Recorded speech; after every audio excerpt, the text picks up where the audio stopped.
watch a YouTube video and talk about it. This is the easiest way to practice speaking, which is also beginner friendly. So you can pick any video that you want, be it a vlog, an educational video, a tutorial video, a reaction video, or anything that you want to watch. Watch it, and then I usually talk about what I just watched using my own words. So this way I can practice speaking even if I can't generate my own ideas. And the next one is picking a random topic and talking about it. When I want to practice more, I use a random topic generator and talk about 2 to 3 topics. And I love this speaking practice method because I can come up with the main point and extend it as much as I want to. One thing that I miss about being a kid. So to be honest, I don't like being a kid, so there is nothing that I miss about. But maybe my competitive personality, because when I was young, I was a very competitive, studious student. I always wanted to be at the top of my class and believed in the power of education. So I remember one time my best friend rose to the top of the class and I was devastated. And I didn't talk to her until I became the top of the class again. And I know that it was bad, but it's not like I don't love her. It's just that I just couldn't face up to the fact that I didn't do very well on the exam. So looking back, my competitive personality is a blessing and a curse. A blessing because it pushed me toward being self-disciplined and going the extra mile to get academic validation. And a curse because it somehow came between my friend and me, so it took us a long time to be able to get over that moment.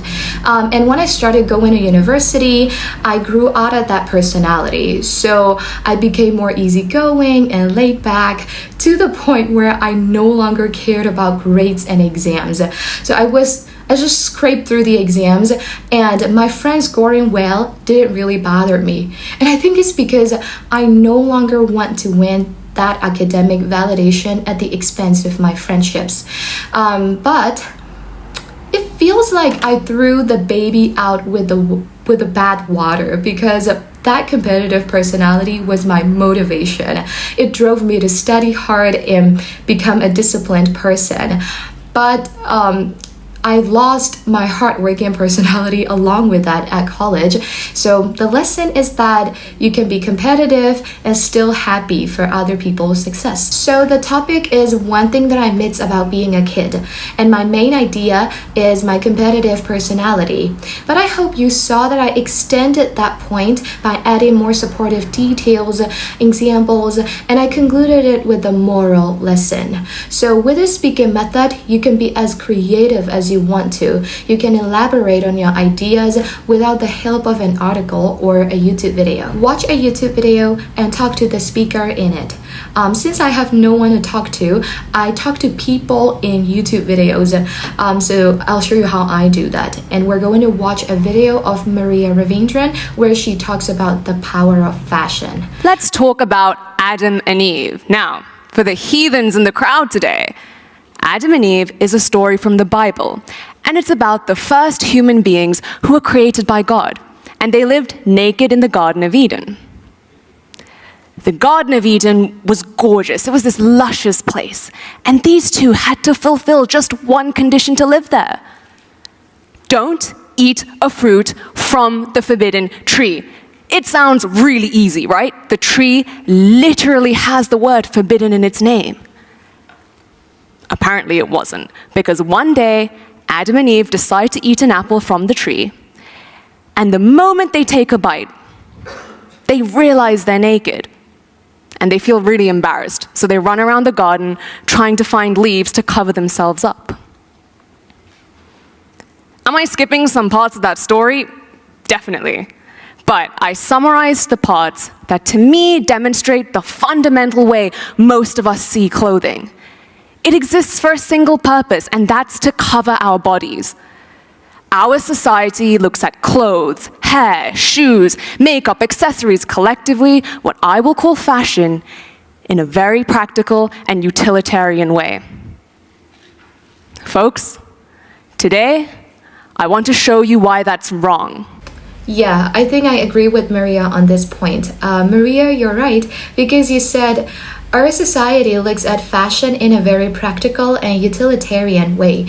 Yeah, it even reminds me of someone who is my father, because before he died, he practiced minimalism. So he was a minimalist, and he wanted to keep everything minimal and simple, including his clothes, the clothes that he wore. So he didn't care about looking fashionable or stylish or looking put together, and colors not going well together didn't really bother him. His shirt and his trousers might not match, but it didn't matter to him. I think the only thing that mattered to him was comfort. He wanted to be comfortable in what he was wearing. And he also perceived clothes as things that he could use to cover his body, which is the very basic purpose that clothes can serve. This is how I practice speaking. And I think it's gonna take me about an hour to be able to finish that 21-minute video, because not only do I have to watch it, but also share my thoughts on it. And if you want to use this speaking method, you have to be careful when you choose what to watch. Watching vlogs might not help here because you can't turn them into a conversation. I watch TED Talks, interviews, video podcasts, or things like that because they're conversational and I can share my thoughts as if I'm talking to these people. And the last one is reading an article or a piece of news and talking about my opinion on what I've read. And I can easily Google articles and news by just typing in the topic that I'm interested in. This is one of the articles from my Read and Speak class, and it is about installing no kid zones. So I'll read it, and as I read it, I'll come across certain things that I want to talk about. For example, look at this part. I can't work out why they got boycotted just because they went kid-free. I mean, that's not discrimination against children. We can love children, adore them, and still want a kid-free, quiet environment. And another one is sometimes people just blow things out of proportion. As the owner of a cafe, he has the right to cater to any customer that he wants. And there are also so many restaurants and cafes that are really willing to cater to customers with children or families. And this is just not one of them. Probably he wants to cater to a different type of people, a different type of customers like me, because sometimes at home, I can't get my brain into gear. So I want to go somewhere, clear my head and study there or get things done at that particular place. And a cafe like this is an ideal place for me because it is going to be a very conducive atmosphere to study and work. And another one is sometimes kids can be very unpredictable. I have a 3.5-year-old cousin, and when we go out, I don't know what to do. I don't know how to keep her in line because I don't know what she is going to do. Because sometimes she just shouts at the top of her lungs. Sometimes she runs around in a restaurant or at a cafe. Sometimes she just wants to play. And if I don't allow her to do what she wants to do, she will definitely throw a tantrum or go on a rampage right away. But in their defense, in those parents' defense, we can actually work and study at co-working spaces or study spaces, because these are specifically designed for people like us who want to stay focused and concentrated on things that we need to get done. But that being said, we don't have enough co-working spaces in Myanmar, I guess. We don't have co-working spaces in every neighborhood, but we do have a lot of cafes. Even in my neighborhood, there's no co-working space, but there are a lot of cafes. So we rely more on cafes compared to these co-working spaces. Yeah, that's my idea. So this is how I do it. I read an article and see if I'm on the same page with the writer. And I think it's more suitable for learners who want to practice for long hours because an article can be 3 to 8 pages long. I might